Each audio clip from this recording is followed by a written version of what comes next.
Medya Baronu'na hoş geldiniz. Bu videomuzdaki konumuz İngilizlerin en yeni uçak gemisinin daha görevine başlayamadan çöp olması. İngilizler Akdeniz gibi yerlere de bulaştıklarından gelin bu geminin özelliklerine, neden çöp olduğuna ve bize önemine daha yakından bakalım.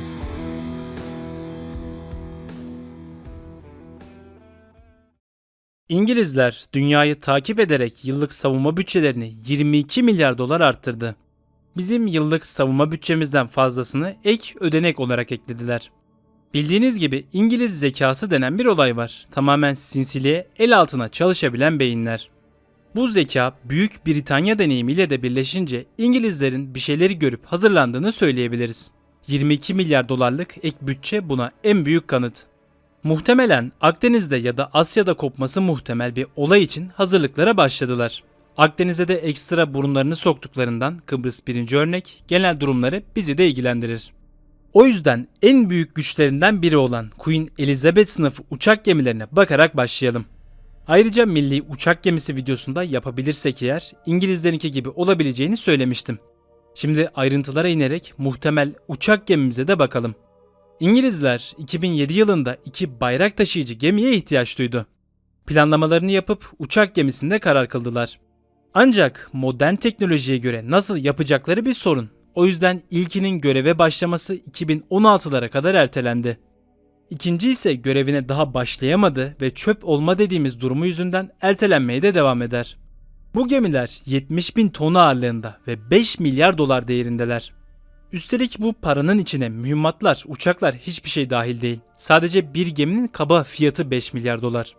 Uçaklar bakımları derken hayatı boyunca ülkesinin yaklaşık 20'şer milyar dolarını hiç edecekler. Biz yaparsak bizde de aynı şekilde yine 20 milyar dolarımızı hiç edebilir. O yüzden genel hesaplamayla belki Akdeniz üsleri kurup bu paraya gemiler yapmak daha efektif bile olabilir. Bunun hesabını deniz kuvvetleri yapacaktır. Elizabeth sınıfına dönersek kendisinin hem üstün hem de eksik yanları var. En çok göze çarpanı üst güverte personeline daha fazla alan ayrılması. Alışılagelmişin dışında 2 kulesi olduğunu görüyoruz. Belirtilmese de muhtemelen biri gemi kontrolü, diğeri uçuş kontrolü için. Herkes kendi işine odaklanacağından ayrı şekilde mantıklı olmuş. Her kule kendi işine yarayacak sistemlere sahip. Ayrıca biri hasar görse bile diğer üzerinden çalışmaya devam edebilir. Bir nevi geminin yedeklemesi olarak düşünün. 2 kuleye dağıtılmış uzun ve orta menzilli radarlarla muharebe şartlarına uygun hasar alabilecek olmasından çekinilmemiş. Bir diğer önemli özelliği ise kapasitesi. 280 metre uzunluğuyla 50 uçak alabilecek bir yapıda. Bunun genelde 30 kadarı uçaklara, kalanı ise helikopterler için. Deniz ve saldırı helikopterleri uçak gemilerinin kullandığı diğer önemli araçlar. Sadece uçak taşımak yerine görevini bu şekilde yapacağını söyleyebiliriz. Özellikle denizaltı saldırı helikopterleri kilit rolde. Uçak gemilerinin en büyük düşmanları denizaltılar. Tamamıyla korunmaları gerekli. Bunun için en az birkaç helikopter lazım olduğundan uçak alanından feragat. Yine de 40 uçak da fazlasıyla yeterli diyelim. Zaten aldıkları uçaklara bakarsak 40'ın üzerine çıkmaları pek muhtemel değil. İngilizler bu gemilerde F-35B uçağını kullanmayı tercih etmişler. Sıkıntılı bir seçim. Neden? Çünkü bu kadar büyük bir uçak gemisinde normalde katapult ve kanca sistemi kullanılır. Yani uçağı gemiden fırlatıp tutabilecek kablolar. Siz bunu dikey iniş kalkışla değiştirdiğinizde daha az personel gerekse de ekstra maliyet. F-35B uçaklarının tanesi 135 milyon dolar. Üstün özelliklerine karşın pahalı yetenekler. 30 taneden 4 milyar dolar eder. Aslında katapult gibi sistemlerle daha efektif olup yarı fiyatı seviyesini altından kalkabilirlerdi. Muhtemelen bu seçimlerinin altında kullandıkları Harrier uçağının etkisi var. Bu uçaklar Falkland Savaşı'nda Arjantin'e karşı üstünlük sağlamışlardı. İngiliz aklı yine geleceği düşünüp buna göre seçmiş olabilir. Yine de sadece uçaklarının parasının 4 modern tam takım destroyer ettiğini de belirtmek isterim. 4 modern destroyer bütün Doğu Akdeniz'in kontrolünü sağlamaya yeter. Elizabeth ayrıca 1600 personelle 18.500 kilometre gidebilmekte. İngiliz ekonomisinin %95'i denizlere bağlı olduğundan koruması gereken bölge fazla. Deminki söylediğim 4 milyar doları gemi yerine uçağa yatırmaları bir noktada da bu yüzden hızlı şekilde ileri alanlara ulaşabilmek. Bizim sürekli ve daima bölgede olmamız gerekirken onlar da ters şekilde. Son önemli nokta ve çöp olma yerine geldik sıra. Geminin kalbi. Bir uçak gemisine dışarıdan saldırı yaptığınız zaman batırmanız pek mümkün değildir. Çok odalı bir metal yığını olduğundan onlarca hatta yüzlerce kere vurmanız gerekebilir.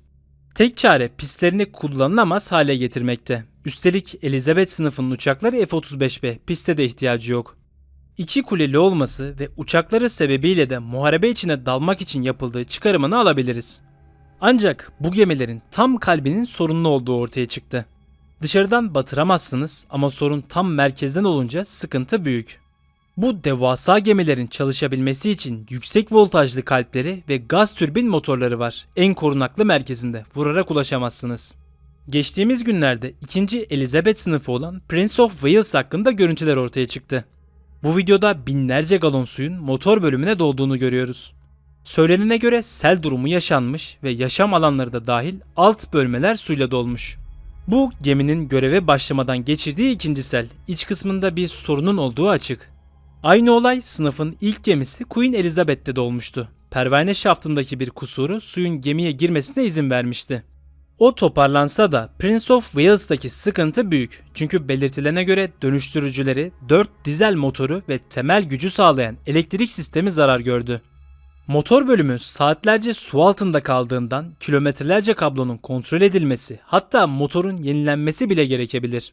Bunu arabanızın motorunun suya kapılması gibi düşünün. O araba bir daha iflah olmayacaktır. Çalışmaya devam edebilir olsa da iç aksamı zarar gördüğü için parçaları sürekli sıkıntı çıkarmaya başlayacak ve sizi zora sokacak. Aynı olayı devasa bir uçak gemisine genişletirsek olayın boyutunu kavradınız. Gemi normalde 2021 yılında ilk F-35'lerine kavuşarak denemelerini yapacaktı. Ancak bu olay yapım takvimine büyük oranda darbe vurdu. Onarım süreci aylar alacak ve milyarlarca dolar paraya mal olacak. Ayrıca zarar gören bir sistemin eski halini alması zordur. İlerleyen zamanlarda bu olaylı yapım süreci operasyonel kabiliyetini etkileyebilir. Hiç beklenmediği bir anda tam kalbinden patlak vermesi mümkün. Bu da geminin saldırılara açık bir şekilde donanma grubuna kitlemesi demek. Hem beraberindeki gemiler hem de kendisi için sorun. Sonuç olarak yeni İngiliz uçak gemileri muharebe için yapılmış olsalar da beklenmedik sorunlarla karşılaştı. Özellikle ikinci gemileri suyla dolduğu için elektrik sisteminin sökülmesi ve değişmesi gerekecek. Üstelik bu sorunları şimdiden 2 kere yaşayan bir gemi neden ileride de yaşamasın? Hem eksiği görüldü hem de bazı sinir sistemi parçaları değişeceği için yeni problemlerin başlangıcı oldu. İngilizler bu sorunları propagandayla kapatmaya çalışıp konu hakkında konuşmasalar da ilerleyen yıllardaki durumu hep birlikte göreceğiz. Bakalım düzeltebilecekler mi yoksa bu gemi ara ara çıkardığı sıkıntılarla gündeme tekrar gelecek mi? Kalan yorumu size bırakıyorum. Videoyu beğenerek bize destek olabilir, abone olarak da yeni videoların takibini daha kolay sağlayabilirsiniz. Herkese mutlu günler diliyorum. Görüşmek üzere.